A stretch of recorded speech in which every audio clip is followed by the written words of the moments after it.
Josh Green here for Tungsten Tales. Delighted to be joined today by Mr. Nick Rolls of the WDF. Nick, good to see you. It's been a little while. How's everything going?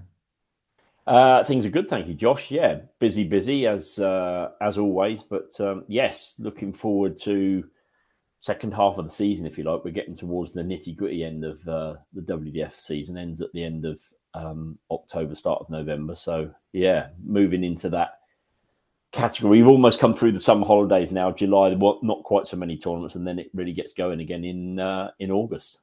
Yeah, so sort of 3 months until the World Masters, 5 months until the World Championships. The players are going to be starting to think about those big tournaments coming up. Yeah, yeah, definitely will be. Yeah, the World Masters is obviously the big one on the calendar for us, or World Darts Festival as we've named it for 2025. Thanks to our friends in Hungary, making it into a. I was going to say week long, but it's actually 8 days, isn't it? It's the Saturday through to the Sunday, the 2nd of November. So we've got an 8 day calendar for the World Darts Festival.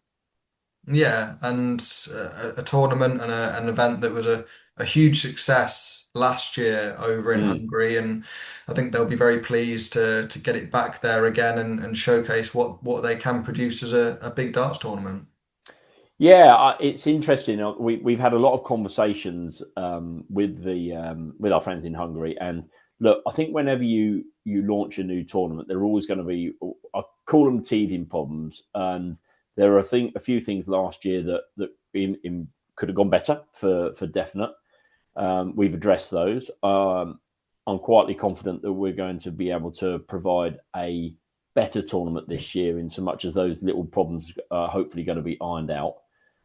So yes, I mean it did go well last year on the surface. I think it was more the underneath bit. It's that swan scenario. We looked lovely on the top, perhaps, but not quite so great underneath. Albeit there were some things that affected the players, which we're definitely trying to improve on for 2025. In terms of player experience for 2025, there's Mm. obviously there's 3 months left to go until the tournament gets underway, but things like hotels available, entries open. What's your sort of words to the players?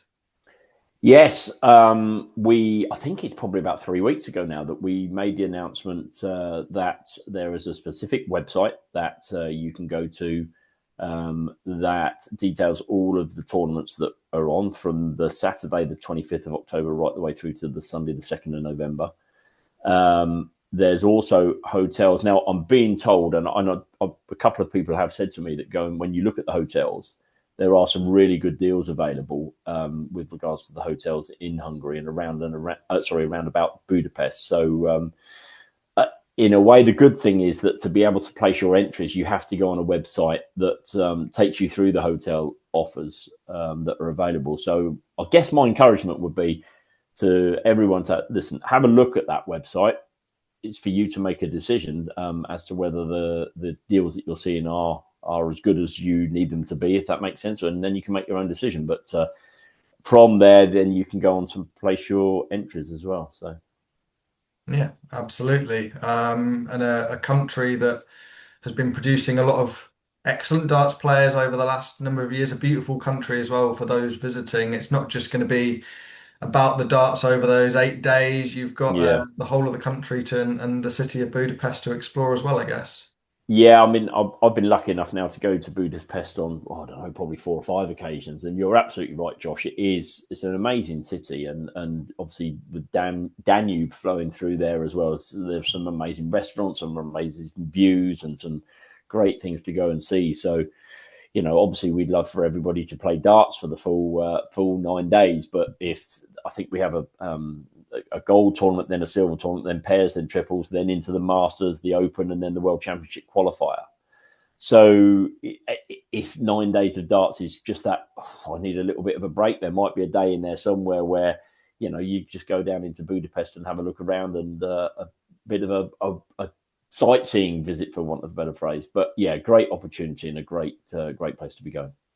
Just reflecting on last year, it was obviously a very successful tournament, as you mentioned earlier, for the WDF. Some big Mm. winners out there that set themselves up for big ends to the season. The likes of Wesley Plaisir, who's now Yes. obviously a PDC tour card holder, Bo Yeah. Greaves, who's had plenty of success over the last, 3 or 4 years on the WDF circuit. Probably 13 or 14 years, to be fair, Josh, with Bo. But yeah.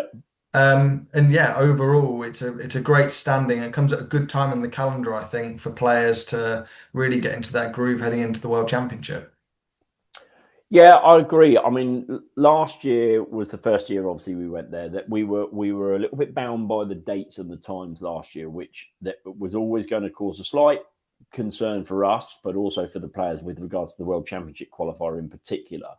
Because in 2024, there were tournaments after the World Masters last year that took place in the 2 weekends after that. I think, if I remember correctly, it was Latvia and then back in Hungary.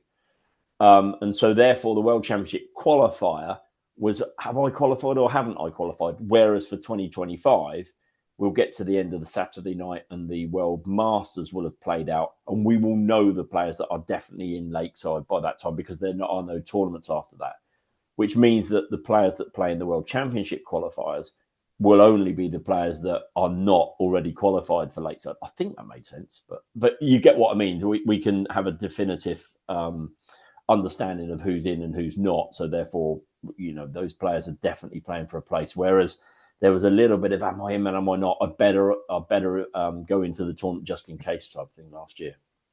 And there is a new addition, I believe, over in Hungary this year with the Para Darts tournament, two Para Darts tournaments over Yeah. in Hungary, an important addition. Yeah, so I mean, theoretically there are four, I guess, tournaments, because you've got the World Masters and the World Championships, and you've got standing and you've got sitting events. So if you look at it that way, it's four events, I guess. But yeah, listen, it's great to have the Para Darts on board. We wanted to do it in 2024, didn't quite work out. The timings, it was all very tight last year. It's still tight in 2025, but it's not as tight, and we were able to speak to Sarah Smale in particular within the World Para Darts team, and they've agreed to come over to Hungary, so it would be great to have them as part of the event. Just in terms of format and just the things to be, I guess, smoothed out before we get to the World Yeah, Masters, where are yeah. we from a player's point of view with that? This is an interesting one, isn't it? Because I know that there were some comments before last year, but definitely after, around should we play? The World Masters, as always, was set play. I guess I personally am in two minds. It's not only Nick Rolls that makes a decision on this. We have a sort of a bit of a chat, and we haven't had that for this year. But where my head's at is that throughout the year, all of our players play leg play. Simple as that. We have no tournaments where we have set play. Then when we get the players to come to Lakeside or to the World Championship, we go and turn it into set play.